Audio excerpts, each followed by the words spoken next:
Ya, oke. Assalamualaikum warahmatullahi wabarakatuh. Di sini saya akan menjelaskan LKM modul 1. Nama saya Lutfiyah Hasanah, kelas 3 Devsen 13. Pertama-tama prosedur. Tujuan dari praktikum ini yaitu yang pertama kita menentukan konstanta laju reaksi di continuous stirred tank reaktor pada berbagai suhu. Yang kedua yaitu menentukan energi aktivasi reaksi.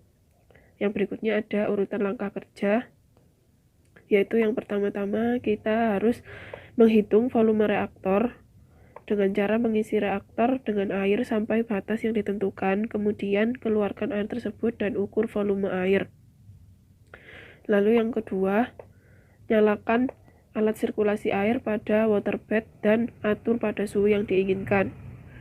Nah, yang ketiga, kita siapkan larutan etil asetat 0,05 m sebanyak 5 liter dan larutan NaOH 0,05 m sebanyak 5 liter. Lalu berikutnya yang nomor 4, kita isi tangki feed 1 dengan 5 liter NaOH dan juga tangki feed 2 dengan 5 liter etil asetat. Lalu berikutnya kita buka software CAM 304 stir tank reaktor. Lalu yang keenam, atur increment waktu sampling setiap 30 detik dan lama waktu pengambilan secara continuous. Lalu yang ketujuh, aktifkan jendela mimik gram diagram. Lalu yang kedelapan, kita masukkan volume reaktor yang telah diukur pada volume. Lalu yang kesembilan,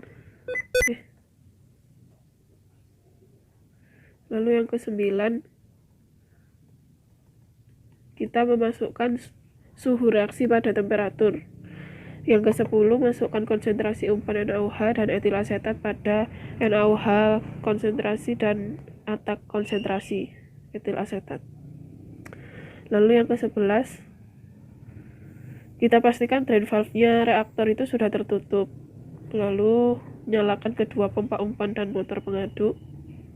Yang ke-13, posisikan switch pompa pada manual, atur pompa umpan sampai memberikan laju alir 30 ml per menit flow rate, atau manual pada alat dan dibaca pada NaOH flow dan etil asetat flow. Lalu yang ke-14, posisikan switch pengaduk pada manual, atur agitator speed controller pada nilai 7. Yang ke-15, kita pastikan semua input sudah sesuai dengan variabel. Yang ke-16, klik go pindah ke jendela tabel pengamatan, lalu amati sampai proses mencapai steady state atau measured conductivity constant. Lalu yang ke-18, klik icon stop untuk menghentikan pengambilan data. Berikutnya matikan kedua pompa dan pengaduk. Ini prosedur mematikan alat. Lalu yang ke-20, keluarkan semua isi reaktor dengan membuka drain valve di bagian bawah reaktor. Yang ke-21, lepaskan probe conductivity dan bilas dengan air demineralisasi, kemudian pasangkan kembali. Yang ke-22, untuk melakukan pengambilan data pada variabel baru, klik begin new result di sebelah tombol go. Nah, kita langsung saja ke set 1. Di sini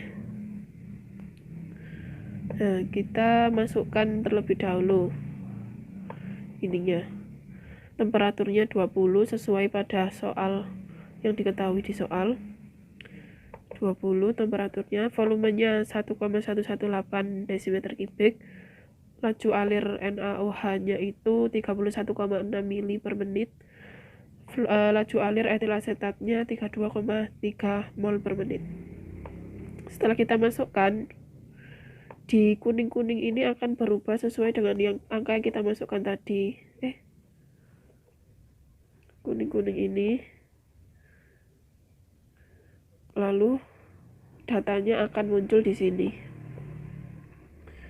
Di bagian ini datanya akan muncul sampai bawah. Nah, pertama-tama kita menghitung waktu atau menit. Kita jadikan, kan di sini diketahui detik. Nah, ini kita jadikan ke menit dulu dengan mengkonversi waktu dalam satuan detik ini ke satuan menit. Kita kalikan Jadi waktu di detik ini kita kalikan dengan 1/60 menghasilkan menitannya di sini. Lalu setelah itu kita menghitung CA. CA ini adalah CA-nya NaOH di sini. NaOH di sini. Jadi kita tinggal menyamadengankan saja. Seperti itu. Lalu kita hitung CA-nya 1 dibagi CA yang ada di sini. XA-nya ini rumusnya ini C39 dikurangi C42. C39 itu apa? C39 itu adalah CA0 dikurangi dengan ini CA, terus dibagi sama ini. Jangan lupa CA0-nya dikunci, dikasih tanda ini kayak dolar ini, supaya pada saat kita menarik ke bawah ini angkanya akan terhitung sesuai yang diinginkan. Lalu mencari XA per 1 min XA. Ini kita dapatkan dari XA dibagi 1 min XA ini. Jadi hasilnya seperti ini ya, sampai ke bawah sini. Nah, setelah itu kita menggambar grafiknya. Kita masukkan di sini grafik antara 1/CA dengan waktu. Dengan di sumbu X ini adalah waktunya dan di sumbu Y ini adalah 1/CA. Nah, kita jangan lupa memasukkan ini Y sama dengan MX plus C, karena ini nanti angka 0,241 ini akan menjadi slope yang bisa kita hitung. Persamaan untuk 1/CA ini adalah Y sama dengan MX plus C. Kalau XA-nya, XA per 1 min XA, persamaannya yaitu Y sama dengan MX. Seperti ini. Cara menghitungnya, ini nanti, ini sama kayak yang 1/CA, yang di sumbu X ini T, yang di sumbu Y, XA per 1 min XA. Lalu, di pertanyaan ini, ditanyakan berdasarkan grafik hubungan 1/CA terhadap waktu, berapakah nilai konstanta laju reaksi untuk reaksi saponifikasi di atas.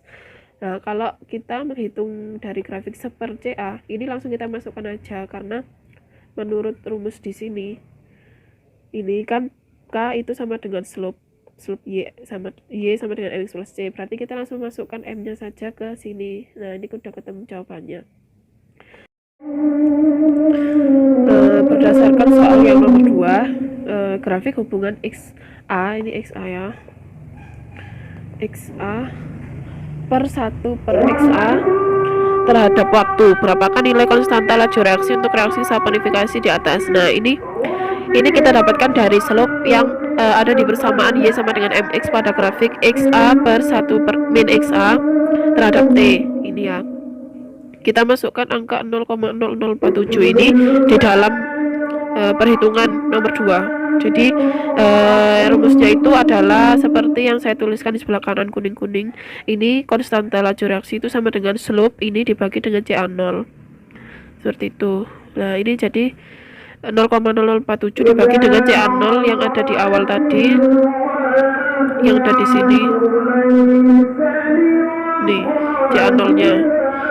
Nah, lalu ini yang nomor 3, berdasarkan kedua grafik di atas, bagaimanakah nilai konstanta laju reaksinya? Jika terdapat perbedaan, apakah penyebabnya? Seperti itu. Nah, berhubung saya menghitungnya sama, jadi langsung saya tuliskan di sini. Nilai konstanta laju reaksi yang didapatkan dari hasil perhitungan sudah sama ya. Nah, lalu yang kedua ini juga sama, nanti kita masukkan input parameternya dengan suhu 30, yang membedakan adalah suhu saja di sini. Nah, terus kita masukkan, setelah dihitung kita masukkan ke grafik seperti langkah-langkah yang sudah saya jelaskan sebelumnya. Ketemu nanti Y sama dengan MX plus C, dan yang XA per 1 min XA nya ketemu Y sama dengan MX, kita masukkan ke dalam jawaban sini. Kalau yang 1/CA ini langsung dimasukkan slope-nya. Kalau yang XA per 1 min XA ini kita bagi dengan CA0. Hasilnya sudah sama ya, 42,04. Langsung ke set 3. Di set 3 juga sama, kita masukkan dulu parameternya dengan temperatur 40 ya. Jadi semakin kesini semakin meningkat suhunya.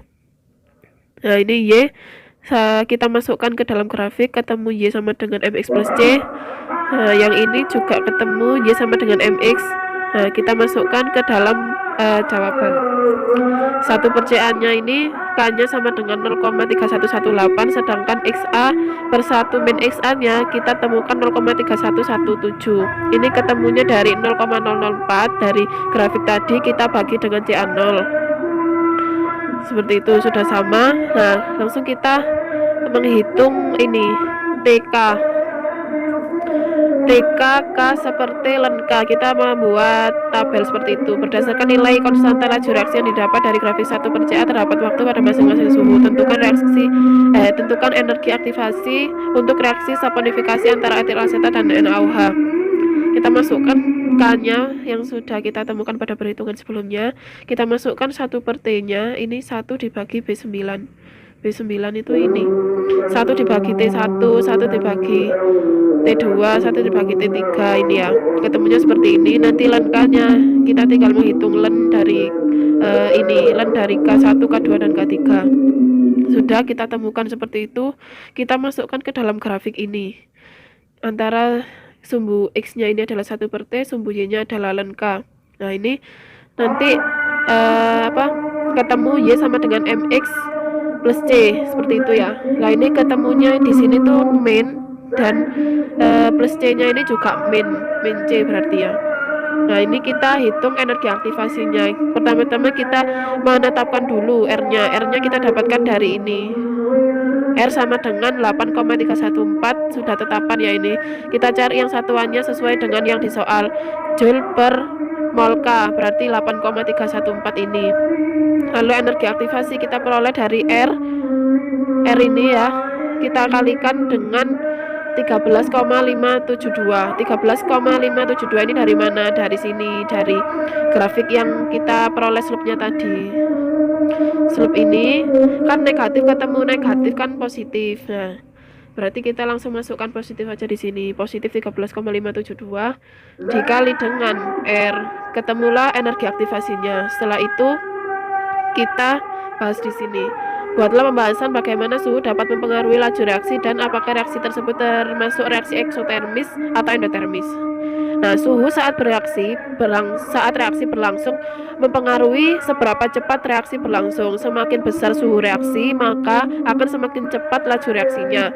Kenaikan suhu menyebabkan meningkatnya energi kinetik dan membuat partikel akan bergerak lebih cepat. Hal ini menyebabkan laju reaksi kimianya naik. Reaksi di atas termasuk reaksi endoterm menurut saya, karena energi aktivasi yang dihasilkan bernilai positif, yang berarti reaksi ini menyerap atau menerima kalor. Pada reaksi ini terjadi perpindahan kalor dari lingkungan ke sistem sehingga suhu lingkungannya turun dan menjadi lebih dingin. Reaksi endoterm menyerap sejumlah energi sehingga energi sistem akan bertambah. Seperti itu. Sekian yang bisa saya jelaskan. Mohon maaf bila terdapat kesalahan. Wabillahi taufiq wal hidayah. Wassalamualaikum warahmatullahi wabarakatuh. Semoga bisa bermanfaat.